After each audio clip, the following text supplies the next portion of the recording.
Hello everyone, welcome you what's again में triple N. My name is Ankur Verma. आज की class का जो हमारा चैप्टर है उसका नाम है contemporary centres of power. Basically आज की क्लास में जो हमारा टॉपिक डिस्कस करें उसका नाम है यूरोपियन यूनियन। और यूरोपियन यूनियन के हमने इकोनॉमिक इन्फ्लुएंस के बारे में डिस्कस कर लिया है, साथ के साथ हमने पॉलिटिकल और डिप्लोमेटिक इन्फ्लुएंस के बारे में भी डिस्कस किया है। बट आज की क्लास में we are discussing the military influence of European Union, कि यूरोपियन यूनियन का मिलिट्री इन्फ्लुएंस पूरे वर्ल्ड में हमें कैसे देखने को मिलता है, इसके बारे में हम डिस्कस करने चाह रहे हैं।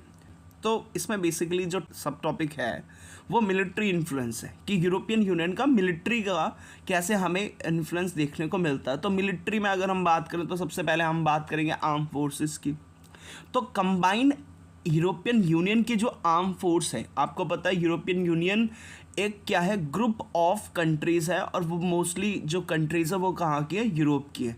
तो 27 कंट्रीज़ है, और 27 कंट्रीज़ की कंबाइंड अगर हम आर्म फोर्स एक साथ कर दें तो वो सेकेंड लार्जेस्ट आर्म फोर्स बन जाती है, वो भी किसकी, वर्ल्ड की।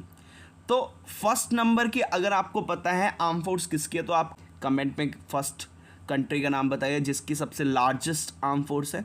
बट अगर हम यूरोपियन यूनियन की सभी कंट्रीज़ को कंबाइन कर दें और एक साथ मिला दें तो वो सेकंड नंबर पे आर्म फोर्स आ जाती है। तो ये एक क्या है, यूरोपियन यूनियन का मिलिट्री इन्फ्लुएंस हमें देखने को मिलता है। इसमें ये लिखा है कि यूरोपियन यूनियन की जो कंबाइंड फोर्स है वो सेकंड लार्जेस्ट है, मतलब कि उसकी जो आर्म फोर्स है वो सेकंड नंबर पे आती है, वो भी किसकी, यूरोपियन यूनियन की। जब यूरोपियन यूनियन की कंट्रीज़ को हम कंबाइन कर दें उनके आर्म फोर्स को तो वो सेकंड लार्जेस्ट आर्म फोर्स बन जाती है, वो भी किसकी, वर्ल्ड की।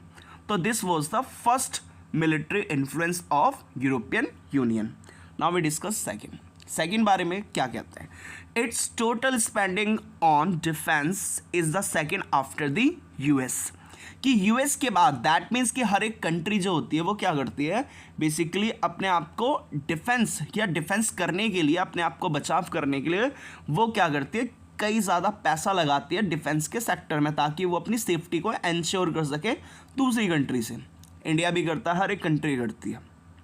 लेकिन अगर हम यूरोपियन यूनियन की बात करें तो यूरोपियन यूनियन यूएस के बाद सबसे ज़्यादा डिफेंस पे पैसा लगाने वाला क्या बन जाता है, यूनियन बन जाता है। तो जब हम यूरोपियन यूनियन की बात करें तो इसका बेसिकली हम किसी कंट्री के बारे में डिस्कस नहीं कर रहे, बल्कि हम ग्रुप ऑफ कंट्रीज़ के बारे में बात करें। That means we discussing 27 countries के बारे में डिस्कस कर रहे हैं। तो 27 कंट्रीज़ मिलकर क्या करती है, यूएस के बाद सबसे ज़्यादा जो पैसा खर्च करता है वो करता कौन है, यूरोपियन यूनियन करती है। तो यूरोपियन यूनियन जो है वो सेकेंड लार्जेस्ट उसकी आर्म फोर्स तो है, इसके साथ साथ मेन सेकेंड नंबर पे वो सबसे ज़्यादा स्पेंडिंग भी करता है, पैसा भी लगाता है, वो भी किस में डिफेंस के सेक्टर में। तो यहीं पे लिखा हुआ है it's total spending on defence is the second after the US, की यूएस के बाद जो सेकेंड नंबर पे सबसे ज़्यादा जो डिफेंस में पैसा लगाता है वो कौन लगाता है, वो लगाता है यूरोपियन यूनियन लगाता है। कितना लगाता है, तो इसमें कहता है EU members state spend euro 279 billion on the defence, कि डिफेंस के अंदर जो यूरोपियन यूनियन के जो मेंबर्स हैं वो ऑलमोस्ट खर्च करते हैं पैसा, यूरो कितना करते हैं, 279 बिलियन, और वो भी किस में, डिफेंस में खर्च करते हैं। तो ये यूएस के बाद सेकंड नंबर पे निकल के आता है, और इनकी प्लानिंग है इसको 2030 तक और ज़्यादा क्या करने की, एक्सपेंड करने की, और ज़्यादा इसको इंक्रीज़ करने की इनकी प्लानिंग चलती है। आप इस वीडियो में देख सकते हैं।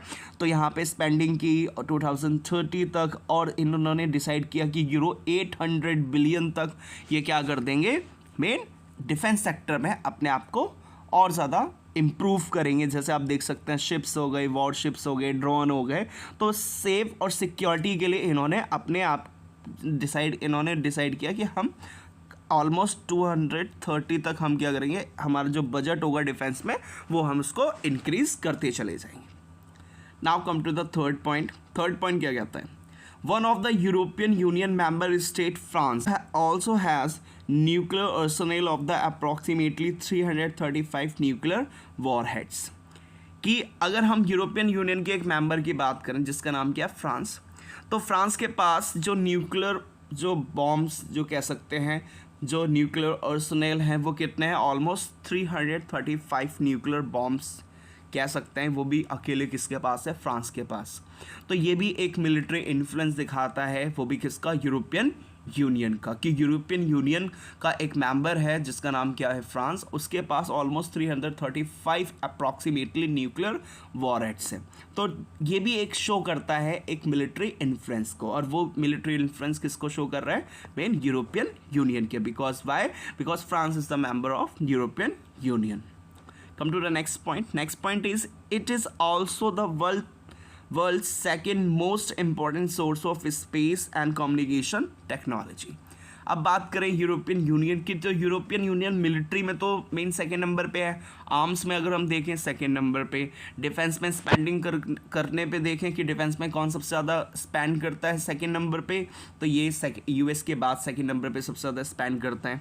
इसके बाद इसका एक कंट्री है जिसका नाम है फ्रांस, उसके पास न्यूक्लियर आर्सेनल अप्रॉक्सीमेटली कितने हैं, 335 है।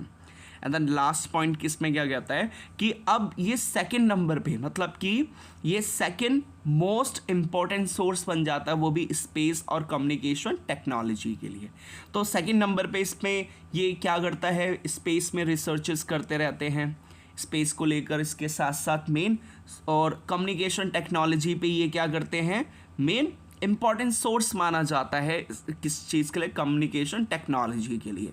तो ये सारी चीज़ें हमें कुल मिला के क्या दिखाते हैं, ये हमें ये शो करती हैं कि यूरोपियन यूनियन एक तो इकोनॉमिक में उसका काफ़ी इन्फ्लुएंस है वर्ल्ड लेवल पे, साथ के साथ पॉलिटिकल और डिप्लोमेटिक इन्फ्लुएंस है वर्ल्ड लेवल पे, और साथ के साथ मिलिट्री इन्फ्लुएंस भी हमें देखने को मिलता है, वो भी किसका, यूरोपियन यूनियन का, वो भी कहाँ पे, वर्ल्ड लेवल पे। तो फर्स्ट हमें समझ में आया, फर्स्ट क्या कहता है, सेकेंड लार्जेस्ट आर्म फोर्स किसकी है, यूरोपियन यूनियन की। सेकेंड नंबर पे सबसे ज़्यादा डिफेंस में खर्च करने वाला कौन है, European union, almost euro 279 billion ये स्पेंड करता है अपने डिफेंस के लिए। थर्ड नंबर पे इसमें बात की जाती है फ्रांस की, तो फ्रांस में इसके, ये भी एक यूरोपियन यूनियन की कंट्री है, इसके पास अप्रॉक्सीमेटली 335 न्यूक्लियर वॉरहेड्स हैं, तो ये भी एक बहुत बड़ी बात होती है। तो और फ्रांस जैसे जो मेन इतना ज़्यादा मतलब कह सकते हैं न्यूक्लियर वॉरहेड्स वाली कंट्री भी इसका मेंबर है, तो ये भी एक मिलिट्री इन्फ्लुएंस को हमें शो करता है। और लास्ट में इसमें जो यूरोपियन यूनियन है ये स्पेस में भी काफ़ी रिसर्च करते हैं, साथ के साथ कम्युनिकेशन टेक्नोलॉजी में भी इनका काफ़ी इन्वॉल्वमेंट है, सेकेंड नंबर पे है। तो ये सारी की सारी चीज़ें मिलाकर हमें क्या दिखाते हैं कि यूरोपियन यूनियन बहुत ज़्यादा क्या है, एक इन्फ्लुएंस करने वाली ऑर्गेनाइजेशन है, और इसका इन्फ्लुएंस हमें इकोनॉमिक भी दिखता है, पॉलिटिकल भी दिखता है, और साथ के साथ मिलिट्री भी दिखता है। होपफुली आपको समझ में आया होगा। Thank you.